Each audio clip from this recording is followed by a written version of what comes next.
convido você a abrir sua Bíblia em Atos dos Apóstolos, capítulo 8, apenas 4 versículos, do 1 ao 4. Atos dos Apóstolos, capítulo 8. Atos dos Apóstolos, que nós vamos perceber hoje que é muito mais do que um Atos dos Apóstolos, são atos da igreja, na verdade, né? Nós temos como esse nome Atos dos Apóstolos, mas hoje nós vamos perceber que os atos relatados aqui na história da igreja primitiva não estão restritos aos apóstolos, mas a igreja em sua maioria. Então, Atos dos Apóstolos, capítulo 8, do 1 ao 4. E Saulo aprovou a morte de Estevão. Naquele mesmo dia, a igreja de Jerusalém começou a sofrer uma grande perseguição. E todos os cristãos, menos os apóstolos, foram espalhados pela região da Judéia e da Samaria. Alguns homens religiosos sepultaram Estevão e choraram muito por causa da sua morte. Porém, Saulo se esforçava para acabar com a igreja. Ele ia de casa em casa, arrastava homens e mulheres e os jogavam na cadeia. Obrigado, tá, Rosa? Aqueles que tinham sido espalhados anunciavam o evangelho por toda parte. Porém, Saulo, versículo 3, se esforçava para acabar com a igreja. Ele ia de casa em casa, arrastava homens e mulheres e os jogavam na cadeia. Aqueles que tinham sido espalhados anunciavam o evangelho por toda parte. Esse versículo 4, né, se referindo ao versículo 1, menos os apóstolos, né, foram espalhados, ou seja, a igreja, todos aqueles cristãos, menos os apóstolos, foram espalhados anunciando o evangelho por toda parte. Vamos orar? Pai, que o Senhor derrame graça sobre nós na leitura e na compreensão da Tua palavra. Que através daquilo que o Senhor quer dizer a nós nessa noite, possamos ser levados a um nível profundo de relacionamento contigo. Em nome de Jesus, amém. Irmãos, como é maravilhoso poder ler esse relato da palavra do Senhor, ler esse relato histórico de como o evangelho foi tomando o mundo. Aqui é o início daquilo que hoje nós chamamos de igreja. O início da nossa história está nesse texto. E como é maravilhoso poder perceber como se deu a nossa origem, como o evangelho foi sendo espalhado pelo mundo, começando pela região da Samaria, pela Judéia, até chegar os confins da terra, até chegar Carapebus, até chegar em Macaé, até chegar na região serrana, né? Provavelmente nós até iremos ver isso no nosso centenário, né? De como o evangelho foi chegando. E aí veio um homem chamado Salomão Ginsburg, que veio semeando o evangelho pela região serrana, né? Hoje nós temos na região serrana igrejas com 120 anos, 130 anos, igrejas pequenas, né? E de alguma forma o evangelho foi vindo, né? Eu não quero entrar nesse detalhe, mas os nossos missionários americanos desembarcaram ali na bacia, a bacia ali de Niterói, né? Que é da Guanabara, não é isso? Bacia da Guanabara, é isso? Baía de Guanabara. E aqueles missionários vieram evangelizando o Rio de Janeiro, vieram pela região serrana, até chegar ali em Canudos, né, Macabuzinho, que é onde se deu origem àquela igreja instalada em Macabuzinho, inclusive em que o avô da irmã Amélia foi o primeiro pastor e doador das terras, né? E então chegou aqui em Carapebus, né? Então, como é maravilhoso a gente olhar para esse passado e perceber o que Deus fez até que a igreja fosse espalhada pela terra. E é interessante que esse texto que nós lemos, ele é um relato de um fato triste, porque ele relata aqui a morte de Estevão, aquele que era um inocente e por pregar a palavra do Senhor foi apredejado, mas o que torna essa passagem marcante é que, por mais que relata a morte de Estevão, a morte desse homem foi o pontapé de Deus para a expansão do Evangelho. Nós podemos testificar nesses escritos em que homens estavam aqui doando as suas vidas por causa de Cristo, o quão Jesus foi impactante na vida daqueles primeiros cristãos, levando aqueles homens a perseguições cruéis e à morte, consequentemente. Mas esse texto também ele se torna marcante porque ele vai relatar a vida de Paulo. Paulo, que teve a sua vida completamente transformada, mas que aqui, como o texto diz, se esforçava para acabar com a igreja. O Paulo do capítulo 8 é aquele do capítulo 9 que fica cego diante da luz resplandecente de Cristo. E se nós lermos o capítulo 9 de Atos, olhando para essa cena de Paulo se convertendo ao Evangelho, se nós lermos essa passagem numa perspectiva filosófica, nós vamos perceber que até mesmo a cegueira de Paulo traz para nós o ensinamento de que quando ele encontrou com Cristo, a sua visão foi completamente transformada. A sua visão de mundo foi completamente transformada, lendo de uma perspectiva filosófica, né? Logicamente, nós cremos que realmente ele ficou cego, né? Ficou cego e depois retornou a ver. Mas lendo de uma perspectiva filosófica, nós podemos entender também que ele teve a sua visão de mundo transformada. Então, esse texto que nós lemos, ele traz para nós essas três questões marcantes. O início da igreja, por meio da morte de Estevão, e a transformação na vida de Paulo. Mas o que eu quero tratar nessa ocasião com os irmãos é sobre uma marca da igreja, que é a evangelização. A igreja, durante a sua história, ficou marcada pela evangelização. Não só nesse tempo, mas durante a história.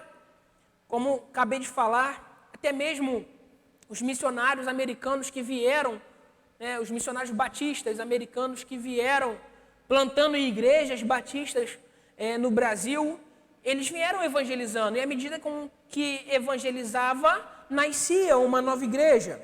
E por vezes, irmãos, nós tentamos terceirizar essa responsabilidade que nós temos de evangelizar. Por vezes nós achamos que é dever do pastor ou dos líderes da igreja evangelizar. Nós, de alguma forma, tentamos até evitar esse tema no nosso cotidiano, com medo que possamos ser taxados por chatos, por religiosos, por ultrapassados. Então essa é uma dificuldade que nós como igreja temos hoje, de entender o Evangelho e como esse Evangelho pode se tornar cotidiano na nossa vida, para que assim possamos evangelizar o outro.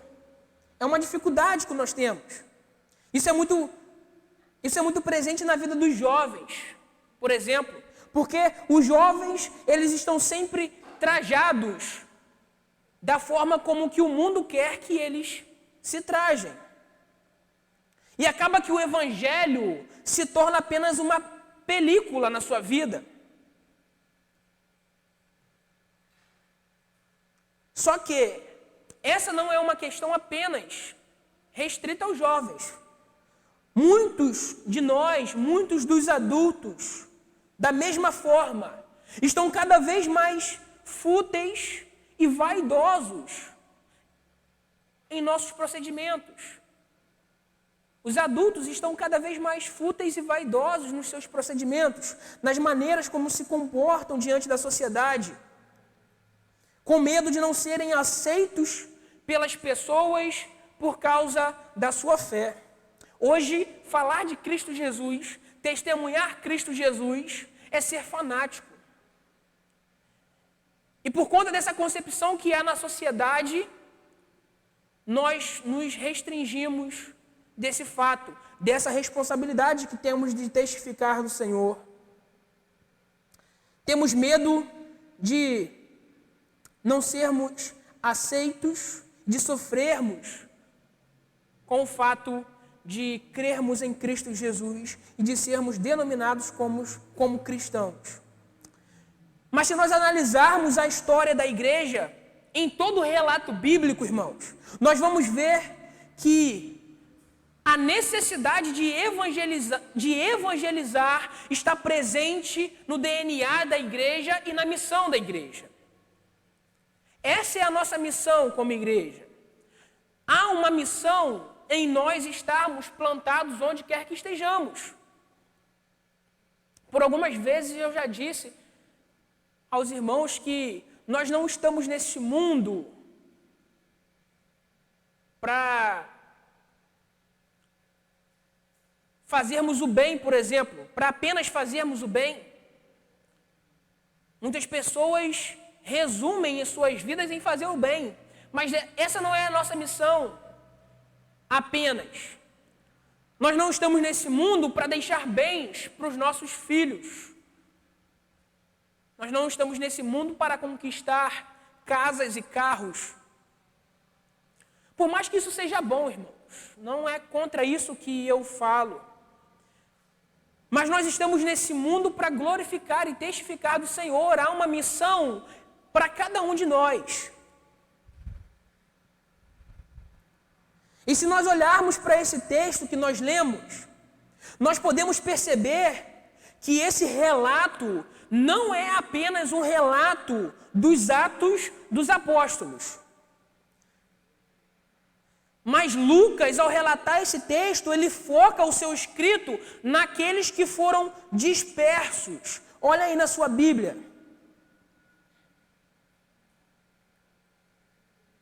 Parte B do versículo 1. E todos os cristãos, menos os apóstolos, foram espalhados pelas regiões da Judéia e da Samaria. Versículo 4. Aqueles que tinham sido espalhados anunciavam o evangelho por toda parte. Lucas foca nesse trecho aqui, relatando o fato de que aqueles, exceto os apóstolos, foram espalhados evangelizando, testificando de Cristo. E se nós continuássemos a leitura, no versículo seguinte, nós iríamos ler o relato de Filipe. Filipe, que não era um apóstolo, mas era um evangelista, um diácono. Não era nem mesmo um presbítero da igreja. Filipe evangelizando. E assim nós vamos ver o evangelho progredindo por aqueles que, entre aspas, eram leigos, não eram líderes da igreja. O evangelho ia progredindo pela vida daqueles. E este relato de Filipe é o primeiro de tantos que comprovam, irmãos, que a grande comissão entregue por Cristo, páginas anteriores, ela tem uma implicação universal para todo o povo de Deus. Não é exclusivo apenas de líderes, não é exclusivo apenas de pastores. A responsabilidade de pregar o evangelho, de testificar a Cristo, é uma responsabilidade universal. A todo cristão, a todo o crente, a todo aquele que crê em Cristo Jesus. Certa vez, irmãos, um homem disse que não há nada mais forte do que uma ideia cuja sua hora é chegada. Não há nada mais forte que uma ideia cuja a sua hora é chegada.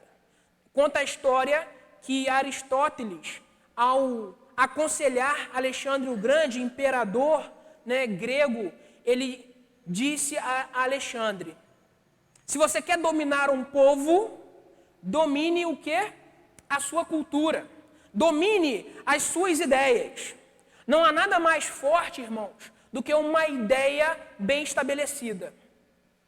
Uma ideia bem estabelecida, ela pode destruir qualquer governo, ela pode destruir qualquer família. Hoje nós podemos perceber, né, as ideias sendo estabelecidas na nossa sociedade. Por exemplo, a ideologia de gênero é uma ideia e ela está buscando o seu espaço na sociedade, a fim de destruir as concepções conservadoras, a ideia de família tradicional. Nós podemos ver a religião islâmica, uma ideia estabelecida. E por essa ideia, pessoas matam e morrem. Nós podemos ver no Brasil, né? No Brasil, na sua questão política, uma ideia estabelecida. Gostando ou não, há uma ideia estabelecida no Brasil que levou o povo a se unir a eleger um presidente. E que pode levar o povo a se unir a tirar aquele presidente. A ideia, não há nada mais forte do que uma ideia bem estabelecida. Só que o Evangelho, irmãos, não é uma ideia. O Evangelho não é uma ideia. É muito mais que isso. O Evangelho não se resume e nem se restringe a uma lógica. O Evangelho, se cremos na palavra de Deus, na totalidade da palavra de Deus, o Evangelho, ele é o poder de Deus para a salvação do homem. O Evangelho é o poder de Deus para a salvação do homem. Nós não podemos resumir o Evangelho a uma ideia. Nós não estamos aqui para discutir uma ideia. Nós estamos aqui porque o Evangelho é o poder de Deus. Amém? Em uma outra ocasião, irmãos, eu pude também pregar aqui sobre o texto da grande comissão. E o texto diz que nós recebemos poder. Que Deus nos deu poder. Poder para ir. E eu pude falar aos irmãos que essa palavra poder tem raiz na palavra dínamos, que quer dizer que dá origem à palavra dinamite. Então o poder que Deus nos deu é um poder que nos torna móveis como uma dinamite. É um poder que nos impulsiona. O que significa é que o Evangelho, quando nós temos o Evangelho como poder de Deus, ele nos impulsiona como igreja a irmos além das fronteiras, testemunhando o amor e a justiça de Deus. Certa vez o apóstolo Pedro ele escreveu o seguinte: antes, santificai a Cristo como Senhor em vosso coração, estando sempre preparados para responder a todo aquele que vos pedir a razão da esperança que há em vós. Esteja sempre preparado para responder a todo aquele que vos pedir a razão da esperança que há em vós. Pedro, ao escrever sobre isso, ele não tem como objetivo ensinar os líderes da igreja na qual ele está escrevendo, ou aqueles irmãos que estavam dispersos pela perseguição. Ele não tem como objetivo restringir os seus ensinos a líderes, mas a toda igreja. Toda igreja deve estar preparada para responder a todo aquele que vos pedir a razão da sua esperança. E então, irmãos, nesse relato, nós vamos perceber que Deus, ele precisou agir de algumas formas para que a igreja pudesse evangelizar. E a primeira forma, e é o nosso primeiro ponto nessa noite, é que Deus, ele precisou espalhar a igreja pelo mundo, impulsionado pela perseguição. A perseguição impulsionou, vou usar uma palavra que eu nem sei se existe, o espalhamento. Existe, Eliana, espalhamento? Eu não sei se existe, mas a perseguição ao povo de Deus impulsionou essa dispersão pelo mundo. Deus permitiu com que a igreja fosse espalhada. Deus permitiu com que a igreja fosse espalhada. É o nosso primeiro ponto nesse texto, né? Mostrando aqui a missão da igreja, irmãos. Às vezes nós queremos selecionar os grupos para fazer parte, né? Gostamos de grupo porque nós lidamos melhor um com o outro. Isso é bom, porque quando nós temos amizade com um ou com o outro, aquilo ali acaba se tornando um meio de ajudar um ou outro na fé. Mas Deus, ele espalhou. Porque além dos nossos gostos, irmãos, há uma missão. Acima dos nossos gostos, há uma missão. Às vezes a gente esquece isso. Às vezes a gente acha que igreja é para satisfazer os nossos gostos, aquilo que eu quero, aquilo que eu acho. Mas há uma missão. Se a gente puder conciliar as duas coisas, perfeito. Mas acima daquilo que eu quero, acima daquilo que eu espero, há uma missão. E Deus, ele espalhou a igreja pelo mundo, impulsionado pela perseguição. O texto que nós lemos de Atos 8, do 1 ao 4, ele também vai se desenvolver em Atos 11. Abra a sua Bíblia. Abra a sua Bíblia. Em Atos 11, 19 a 21.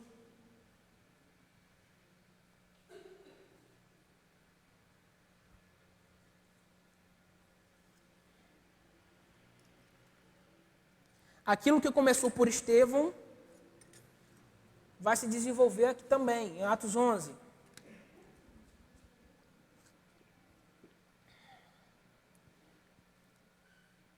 Olha só. Então, os que foram dispersos por causa da tribulação que sobreveio a Estevão, se espalharam até a Fenícia, Chipre e Antioquia. Está se referindo a quem? Àqueles, exceto os apóstolos. A igreja que foi dispersa, exceto os líderes da igreja, eles se espalharam até além da Samaria e da Judéia. O texto de Atos 8 vai relatar sobre Samaria e Judéia, mas aqui em Atos 11, Lucas vai trazer o fato de que eles foram além. Eles foram a Fenícia, a Chipre e Antioquia, não anunciando a ninguém a palavra, senão somente aos judeus.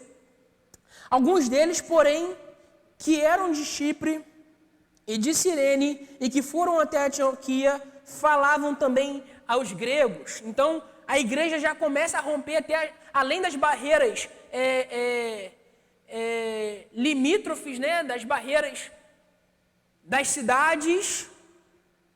A igreja começa a romper as barreiras das etnias, das raças, dos conceitos, dos valores.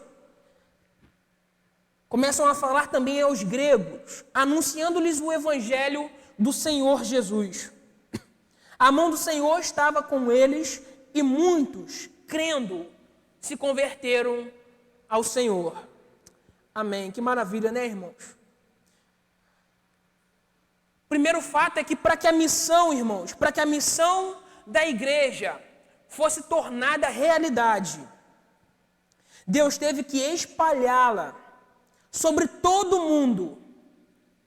E a forma como que isso aconteceu, a forma como que esse, entre aspas, espalhamento aconteceu, foi através de uma feroz perseguição.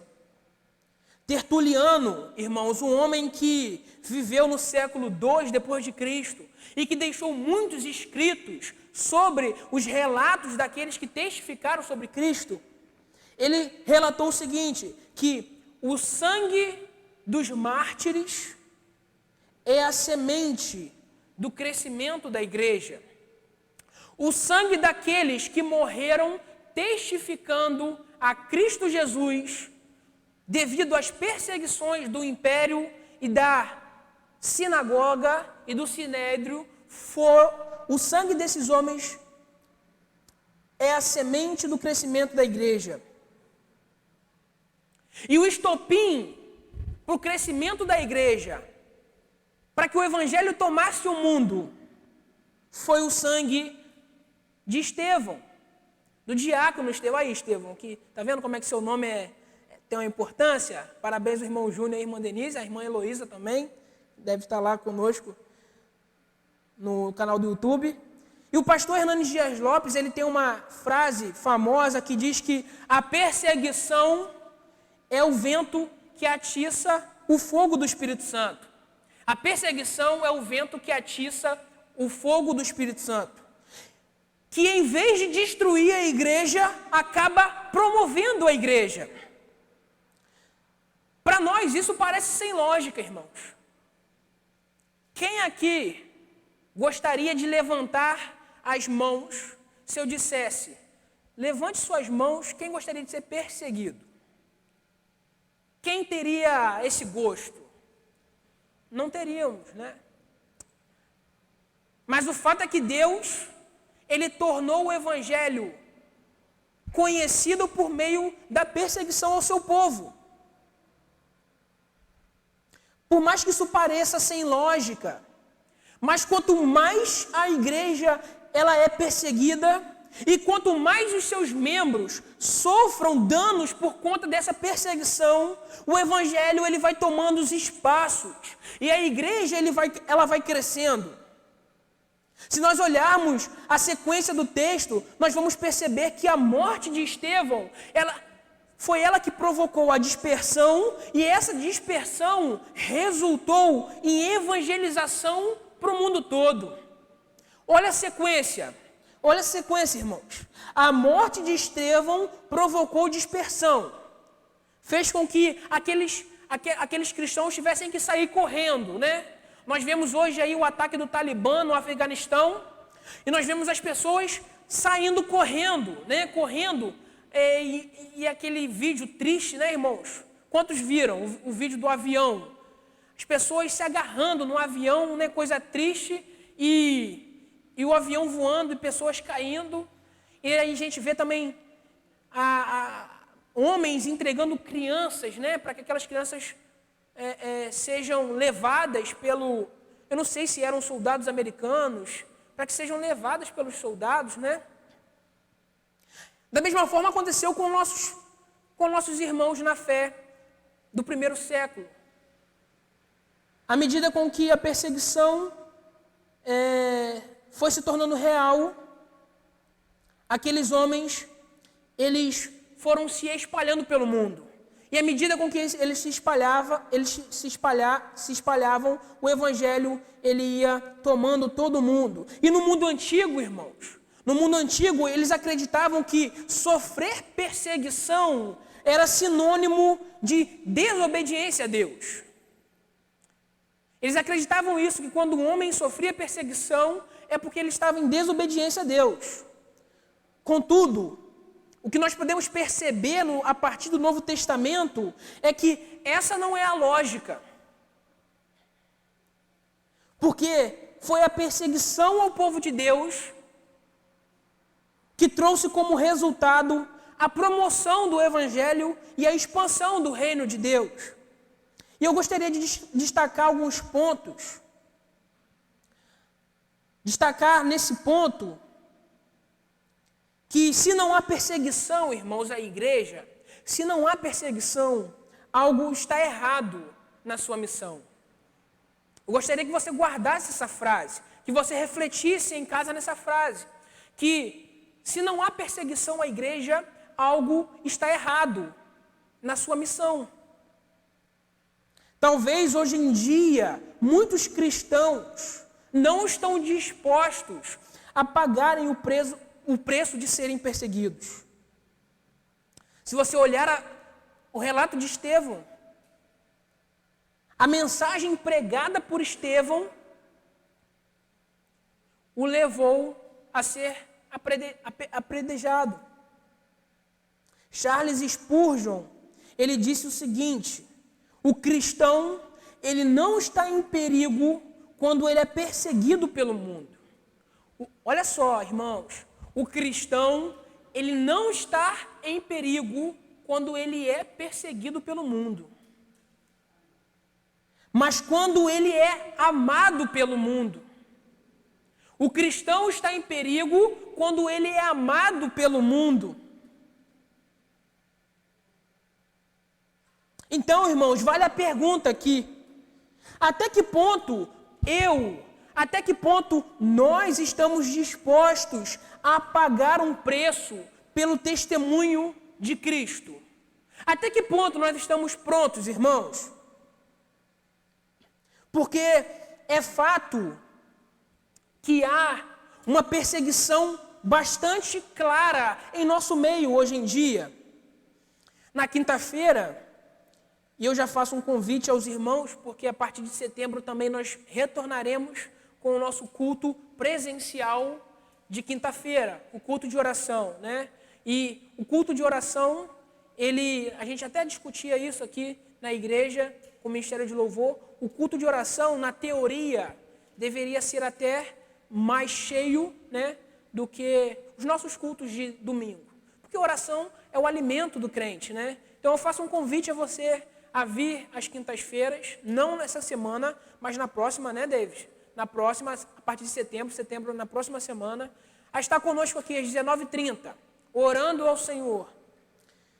Então, na quinta-feira, irmãos, eu preguei que o testemunho fiel ao Senhor, ele pode até mesmo nos levar a problemas jurídicos. Hoje em dia, em meio à perseguição que nós temos à igreja brasileira, o testemunho fiel ao Senhor pode nos levar a problemas jurídicos. Por exemplo, nós temos o caso da Igreja Batista de Belo Horizonte, do pastor Jorge Linhares, que por reproduzir um vídeo em que diz que menino veste azul e menina rosa, aquele homem foi processado, né? E esse relato tomou as mídias. Então, defender a verdade da palavra de Deus, hoje em dia, pode nos resultar em problemas jurídicos. Está aí um fato da perseguição à igreja nesse tempo. Outra questão, por exemplo, se em meio à pandemia, irmãos, a igreja entendesse que ela não deveria fechar. Nós sabemos que em meio à pandemia surtiram aí decretos de governantes orientando o fechamento das igrejas, inclusive com multas caso as igrejas não fechassem. Então, relembrando aquela pergunta, até que ponto nós estamos dispostos a pagar por testemunhar a Cristo? Se em meio a uma pandemia nós entendêssemos, nós não vamos fechar a igreja, não vamos manter a igreja fechada, vamos continuar com as portas abertas. Não quero discutir se isso seria irresponsabilidade ou não, mas caso a igreja tivesse esse entendimento, será que estaríamos dispostos a pagar pelos prejuízos, a pagar pelas multas, a ser até preso por manter as portas da igreja aberta? Porque, irmãos, se não é teoria da conspiração, mas se há um decreto que orienta o fechamento das igrejas com multas, isso indica que provavelmente poderão haver outros decretos por outros motivos para que fechem as portas das igrejas. Posso estar errado, mas só quero dar um exemplo. Talvez essa questão da pandemia seja uma jurisprudência, né, utilizando aí um termo jurídico, para uma outra ocasião. E até que ponto nós estamos dispostos a manter as portas da igreja abertas, a celebrar casamentos de homem com mulher, somente isso, a defender o fato de que a Bíblia, ela é o padrão de Deus para o homem? Até que ponto nós estamos dispostos? Talvez, irmãos, ser fiel ao testemunho do Senhor em seu trabalho, em seu local de trabalho, poderá levar você a uma demissão. Poderá impedir você de ser promovido. Talvez você que é professor, em algum momento, seja obrigado a lecionar cartilhas que contrapõem as verdades de Deus. Ou isso está muito longe? Quem acha que está muito longe disso acontecer? Levanta a mão, quem acha que está muito longe disso acontecer? Quem acha que isso está próximo, que isso pode acontecer, levanta sua mão. Já está acontecendo, né? Nós temos aqui irmãs que são professores e que presenciam isso, né? No seu cotidiano. Até que ponto nós estamos dispostos a pagar o preço por testemunhar as verdades do Senhor? No dia, irmãos, no dia da morte de Estevão, esse dia poderia ser um dia tenebroso para aqueles cristãos, poderia ser um dia triste para aqueles cristãos. Ver um servo fiel do Senhor morrer pela mensagem que pregava poderia trazer pânico, poderia trazer medo à igreja. Mas aquilo que o irmão David falou, se referindo ao apóstolo Paulo, Deus não nos deu um espírito de covardia. Deus não deu à igreja um espírito de covardia. Se espalhar pelo mundo, irmãos, não era correr da perseguição, mas era estratégia de Deus para a expansão do evangelho. Porque aqueles homens morreram por Cristo. Há relatos de homens que foram cantando a Cristo para as fogueiras que haviam nas praças públicas de Roma. Há relatos de homens que não permitiram nem mesmo que os soldados romanos os atirassem nas fogueiras. Mas eles mesmos, não quero que você morra com meu sangue nas suas mãos. Deixa que eu mesmo me lanço na fogueira. Se espalhar pelo mundo não era covardia. Aquele dia da morte de Estevão poderia trazer pânico.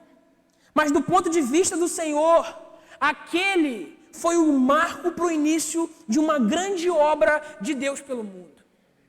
O dia que você sofrer, o dia que eu sofrer por testemunhar a Cristo, pode até parecer um dia triste, mas pode ser um marco do Senhor para aquilo que Deus há de fazer na sua vida ou por meio de você.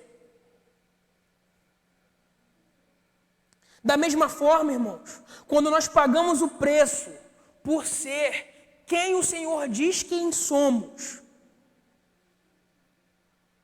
pode até parecer difícil, mas pode ser o estopim de uma grande obra que Deus tem para fazer na nossa vida em particular ou na nossa vida coletiva como igreja. A perseguição que estamos sofrendo e que irá se agravar se estivermos firmes e sendo fiel ao Senhor, poderá ser um marco de uma grande obra que Deus tem para fazer na nossa vida e na nossa vida como igreja. Mas enquanto a igreja estiver apática, irmãos, enquanto a igreja estiver apática, Deus, Ele permitirá sopros sobre ela. Mas esses ventos, eles balançarão a igreja, mas para acordá-la, não para destruí-la, não para tombá-la, mas para acordá-la. Para quê? Para uma vida dedicada ao Senhor. Quando os dias difíceis vierem sobre nós, quando os tempos difíceis chegarem sobre nós, Deus estará nos levantando, nos acordando para uma vida dedicada ao Senhor. Nós precisamos estar atentos ao que Deus tem feito no mundo. Outro ponto, se nós observarmos o texto que lemos, os crentes, eles foram espalhados pelo mundo, mas os apóstolos, eles ficaram em Jerusalém. Eles tiveram que encarar a perseguição de frente. E Calvino, em um dos seus comentários, ele vai dizer que os apóstolos, eles não puderam fugir, porque é dever de um bom pastor dar a vida em defesa das suas ovelhas, enquanto elas são atacadas por um lobo. Aqueles apóstolos não puderam ser espalhados pelo mundo, tiveram que ficar em Jerusalém.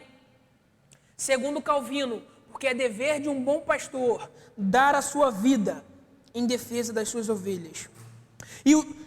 E os lobos, irmãos, os lobos, eles estão entrando dentro das igrejas. Eles estão atacando a verdade da palavra. Cada dia mais, as verdades da palavra em nossas mentes, elas estão sendo perdidas. Cada dia mais, nós estamos nos acostumando com as demandas da sociedade. Cada dia mais, nós estamos nos acostumando com as ideologias que existem por aí. A palavra, a fidelidade da palavra do Senhor, ela está sendo perdida em troca de se conformar com aquilo que a sociedade pede, com aquilo que a sociedade grita. Mas o que eu tenho para falar aos irmãos é que as demandas da sociedade, aquilo que a sociedade quer, não regem o rumo da igreja. Não orientam o rumo da igreja. Mas é o evangelho que rege o rumo da igreja. E esse evangelho contrapõe as demandas da sociedade. O evangelho contrapõe as demandas da sociedade. Então aquilo que vem lá de fora, para aqui para dentro, o evangelho, ele contrapõe isso. Não é isso. Não é isso. O evangelho oferece uma outra via. A via da verdade da palavra de Deus. O que nós temos visto hoje, irmãos, são profetas do Senhor se tornando em profetas da corte. O que é um profeta da corte? O profeta da corte é aquele profeta que só fala aquilo que agrada o rei e aquilo que agrada o povo. Nós temos o palhaço da corte, né? O palhaço da corte é aquele que alegra o rei, né? Aquele que faz palhaçada para o rei poder rir, né? Hoje tem aí os stand-ups, por exemplo, né? Nós temos até pastores engraçados hoje em dia, né? Que fazem o povo rir. Mas o profeta da corte é o quê? São homens que falam somente aquilo que agrada os ouvidos do rei, do povo. As perseguições, elas estão presentes em nosso dia, em carapebus, em formatos de ideologias. A perseguição não é mais no campo de guerra, mas é no campo argumentativo, no campo do discurso, no campo das ideologias. As perseguições à igreja também está presente na conformidade que a igreja está tendo com o mundo e com os problemas sociais. A igreja, de uma forma geral, ela está conformada com como que está lá fora, com o que está lá fora. Ela está conformada com os problemas políticos e com os problemas sociais.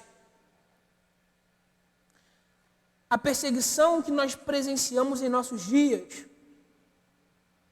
está em que nós, cada dia mais, nos tornamos egoístas e olhamos somente para as nossas necessidades, nos tornando individualistas. Nós sempre afirmamos que a salvação ela é individual. Isso não deixa de ser verdade. Mas dependendo de como você afirma que a salvação é individual, isso te torna individualista. Isso faz com que você não olhe para o outro.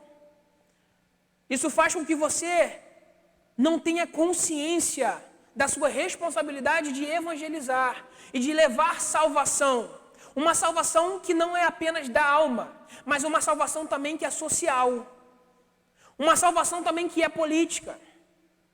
Nós vemos grandes pastores na história, grandes homens de Deus na história, marcando a história por levar a salvação social.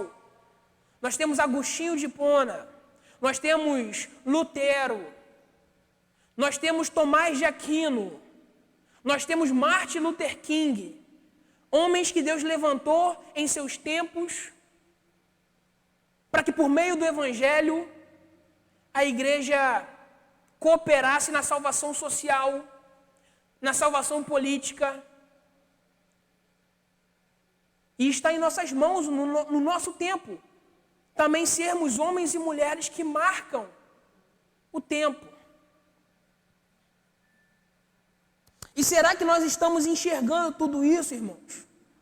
Ou será que nós já nos envolvemos em nossos próprios pecados? Deixamos ser levados pelo nosso próprio coração?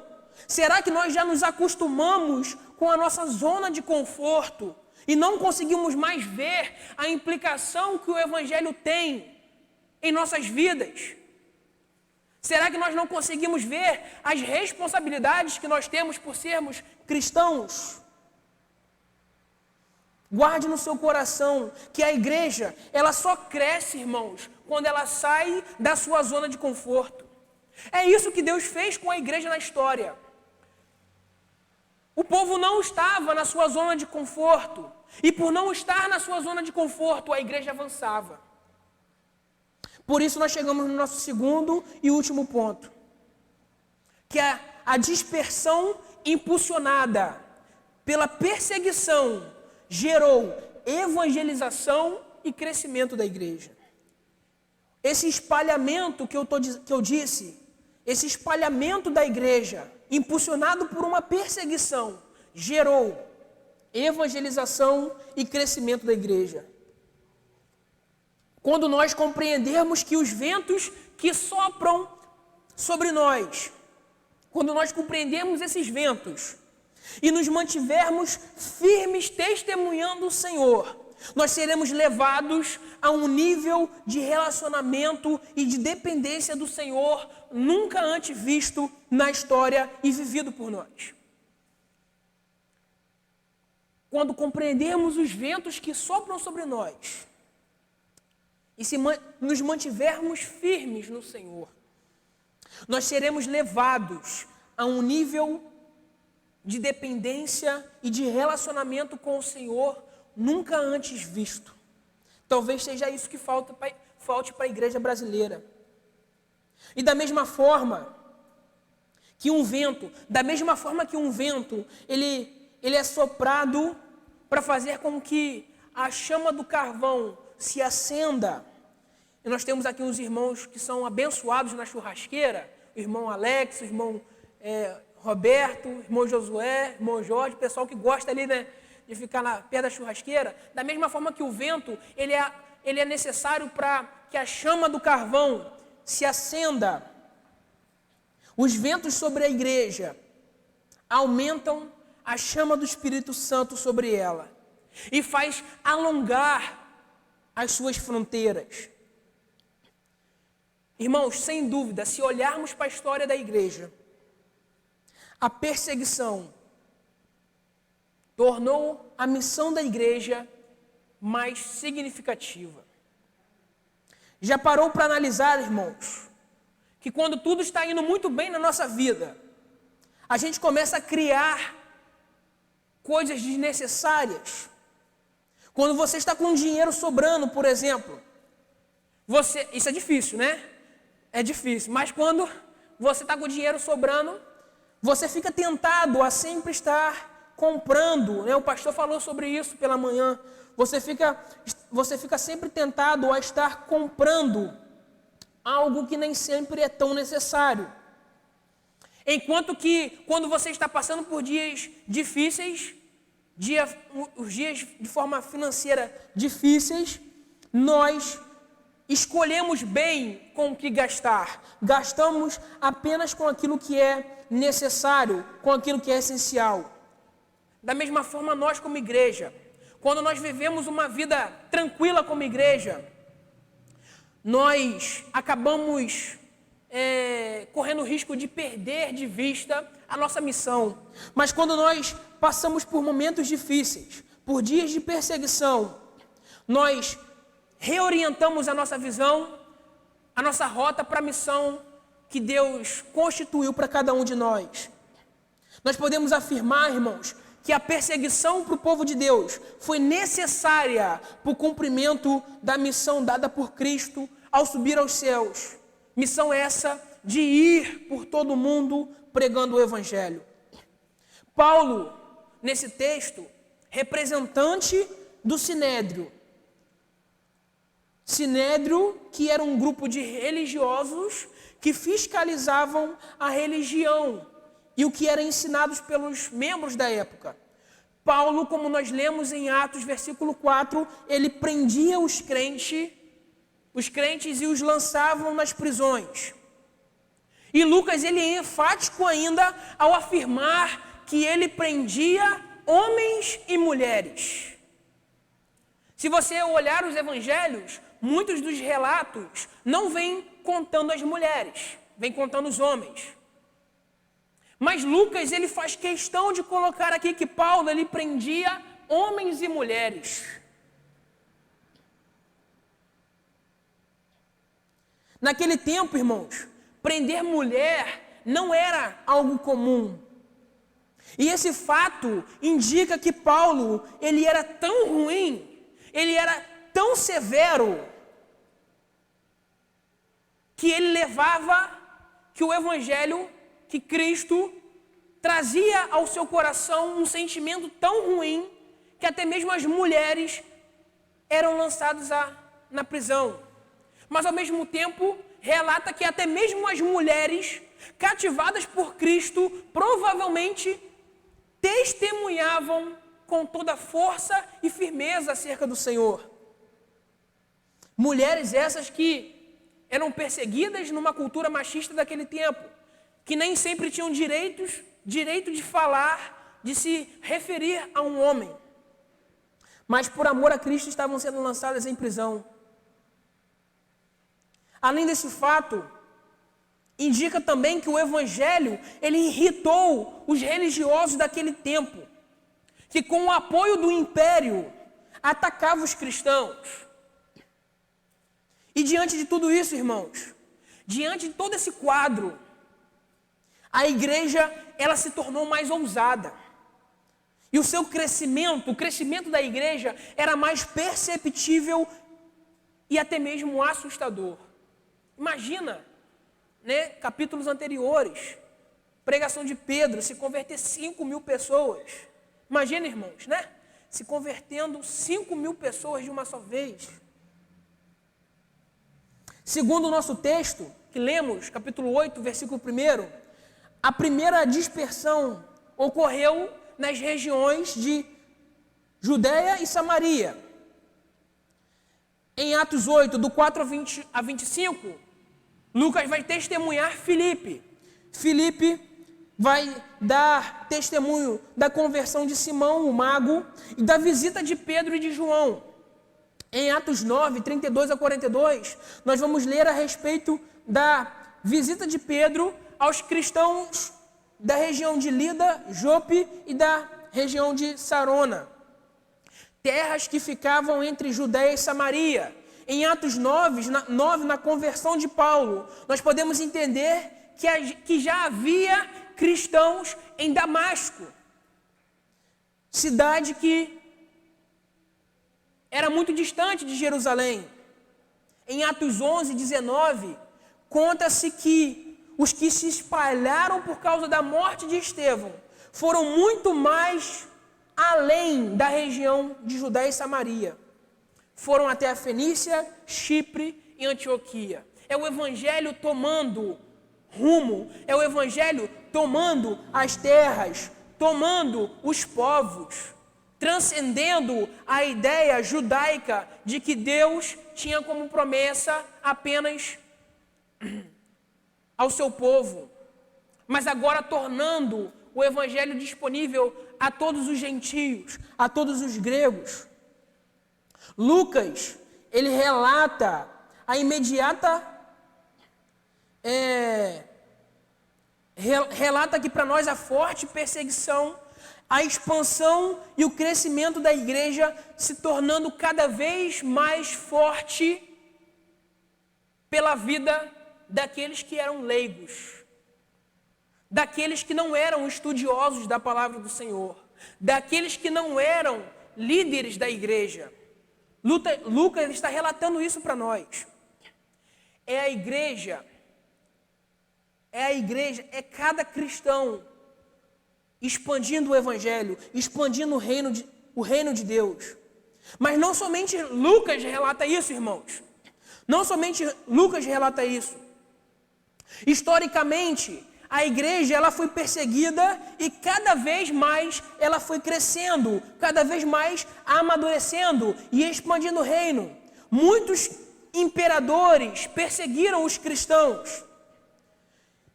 Nós podemos ver Nero, nós já estudamos isso na EBD, o imperador Nero, perseguindo aqueles cristãos no finalzinho ali do ministério de Pedro, ateando fogo em Roma e colocando a culpa nos cristãos, e os cristãos sendo perseguidos, enquanto a história diz que Nero se repousava na sua varanda tocando a sua harpa, os cristãos estavam sendo mortos.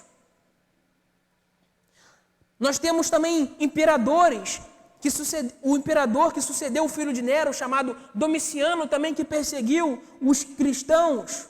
No segundo século, nós temos o imperador Trajano, que não permitia que os cristãos se defendessem diante das acusações públicas.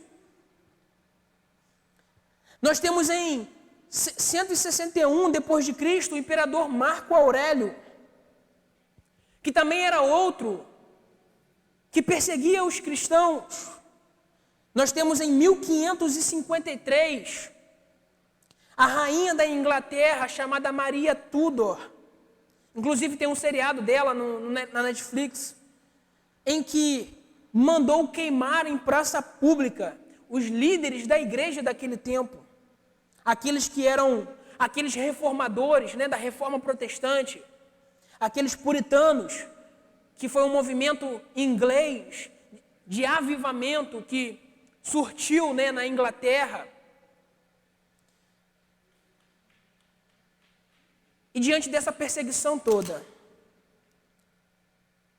a igreja, ela se movimentou e ela se tornou ainda mais forte. Deus levantou homens piedosos, homens movidos pela palavra do Senhor. Esses homens se movimentaram, movidos pela palavra do Senhor. E diante de toda essa perseguição, surgiu a reforma protestante, surgiu o movimento puritano, que tomou a Inglaterra, tomou a França, tomou toda a Europa. E os puritanos, irmãos, eram um grupo de homens piedosos, que defendiam a pureza da palavra do Senhor, defendiam diante das corrupções do império e da igreja romana. E tempo esse, irmãos, que muitos se voltaram para a palavra sã e simples do Senhor. E foram esses homens que também, devido a perseguições, se espalharam pelo mundo e evangelizaram o mundo. Evangelho esse que chegou em nós. Se nós formos olhar a nossa história, nós temos uma declaração de fé. O que é uma declaração de fé? Uma declaração de fé é uma cartilha que diz sobre o que nós acreditamos. Nós temos a nossa aqui na igreja. Nós acreditamos, por exemplo, que a ceia é um memorial. O pão não contém o sangue, o pão não contém o corpo e o vinho não contém o sangue. E nós não acreditamos que isso também, ao ser ingerido, se torna corpo e sangue dentro de nós, certo?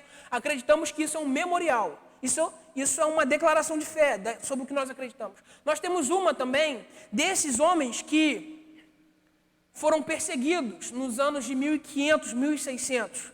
A Declaração da Guanabara. Se você botar no Google, Declaração da Guanabara, você vai achar em PDF, né, a primeira declaração do Brasil dos protestantes, que foi aqui na Bacia de Guanabara. Homens que vieram para o Brasil devido à perseguição na Europa. Vieram para o Brasil, evangelizaram no Brasil e foram mortos ao chegarem no Rio de Janeiro. Foram mortos pelo imperador do Brasil.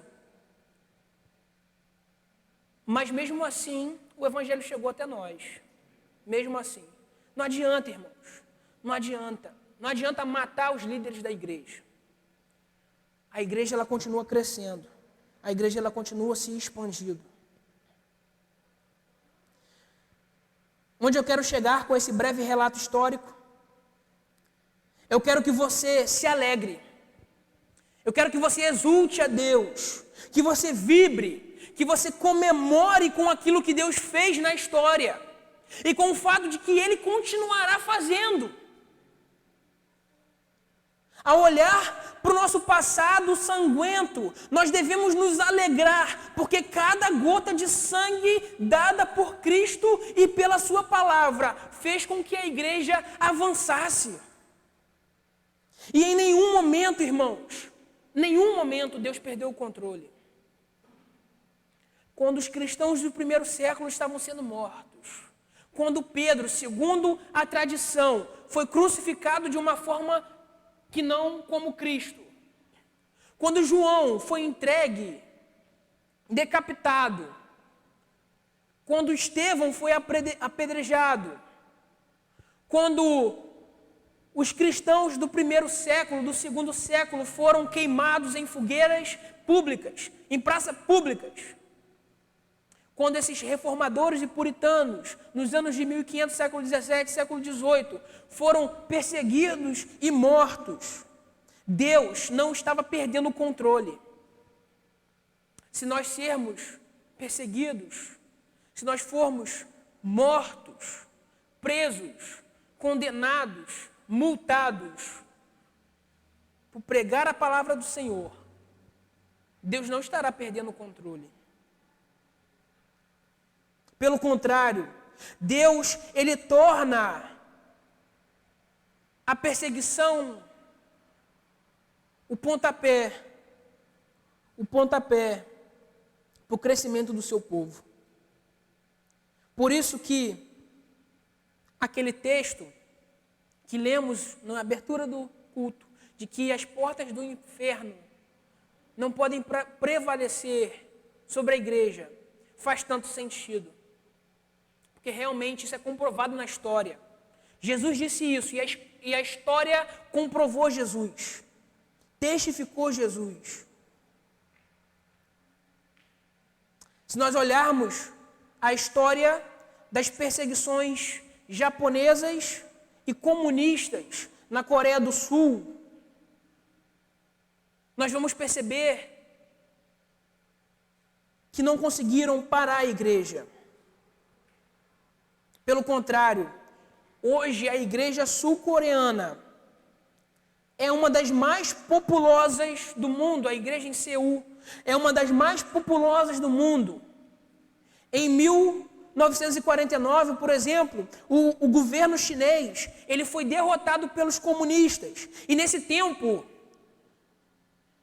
a história conta que 637 missionários foram obrigados a deixarem a China. Todos os missionários cristãos foram obrigados a deixarem a China. Anos depois, hoje nós podemos ver que a igreja na China, ela é 40 vezes mais numerosa do que em 1949. O texto diz, irmãos, que o inferno não pode prevalecer contra a igreja. E nós precisamos estar firmados nisso. Concluindo, Deus requer de nós a mesma coragem de Josué para conquistar as terras em prol do crescimento e expansão do seu povo. Por isso, diante de tudo que foi falado nessa noite, diante de tudo que foi falado, ser valente, sejamos valentes, que diante das perseguições ideológicas, que diante do nosso próprio coração idólatra, diante dos ventos que sopram sobre nós, esteja firme na palavra de Deus. O tempo de perseguição à igreja brasileira, irmãos, chegou. Chegou em Carapebus esse tempo. Mas, como eu disse, chegou no campo de batalha argumentativo, ideológico. Chegou no campo cultural, no campo político, no campo social. O tempo de perseguição a nós chegou, irmãos. Nossos jovens estão sangrando, mas não com sangue físico, mas com suas vidas abaladas por aquilo que eles ouvem nas faculdades, por aquilo que eles ouvem nas ruas, pelo meio em que eles vivem. E o que nós precisamos fazer? Qual deve ser a nossa atitude? Qual deve ser a nossa estratégia? Testemunhar o Evangelho de Cristo. É simples. Testemunhar o Evangelho de Cristo. Às vezes queremos criar um monte de coisa. Às vezes queremos criar um monte de estratégia. Mas é simples. Tem surtido efeito durante a história. E vai continuar surtindo efeito. Testemunhar o Evangelho de Cristo. Essa sempre foi a única e a suficiente estratégia que Deus usou para tornar os dias difíceis nos dias mais marcantes que a igreja tem para viver, que a igreja já viveu. Lembre-se que os dias difíceis podem ser o pontapé de Deus para algo extraordinário que Ele pode fazer na sua vida, para algo extraordinário que Ele pode fazer na minha vida, para algo extraordinário que Ele pode fazer na nossa vida como igreja. Quero encerrar com uma frase de Inácio de Antioquia, um homem que viveu no século II e que presenciou os relatos, não presenciou Cristo entre os homens, mas presenciou os relatos daqueles que presenciaram Cristo. Ele diz que estou começando a ser discípulo. O fogo e a cruz, multidões de feras, ossos quebrados, tudo hei de aceitar, contanto que eu alcance a Jesus Cristo. Iremos aceitar tudo, irmãos, qualquer punição, contando que alcancemos a Cristo Jesus. Que isso não fique apenas em palavras, em teoria, mas que isso seja algo prático nas nossas vidas. Vamos orar? Abaixe sua cabeça. Pai, nós lemos a Tua palavra e ela é aquilo que é suficiente para nos motivar a vivermos uma vida dedicada ao Senhor. Mesmo diante dos mais variados ventos que sopram sobre nós, que nos balançam. Mas é a Tua palavra que nos faz ficar de pé e que nos desperta a vivermos uma vida dedicada a Ti. Que a Tua igreja possa estar progredindo, avançando no reino. E que possamos testemunhar de Cristo aos homens, mesmo que isso possa nos trazer punições, mesmo que possamos sofrer, possamos testemunhar de Cristo. Nós queremos oferecer a nossa vida ao Senhor, para que o Senhor nos use como canal, como seu canal, para que os homens possam Te conhecer. Que possamos ser levantados onde quer que estejamos. Possamos ser homens e mulheres que marcam tempo, períodos, que deixam legados. No nome de Jesus, nós entregamos esse tempo ao Senhor e que o Senhor possa estar consolidando a Tua palavra em nossos corações. Que possamos ser valentes, corajosos, destemidos, porque nós cremos que o Senhor não perdeu o controle. Nós cremos que o Senhor está controlando todas as nossas ações, todas as ações mundiais, governamentais, estaduais, municipais. o Senhor está coordenando, o Senhor está controlando. Nos revista com a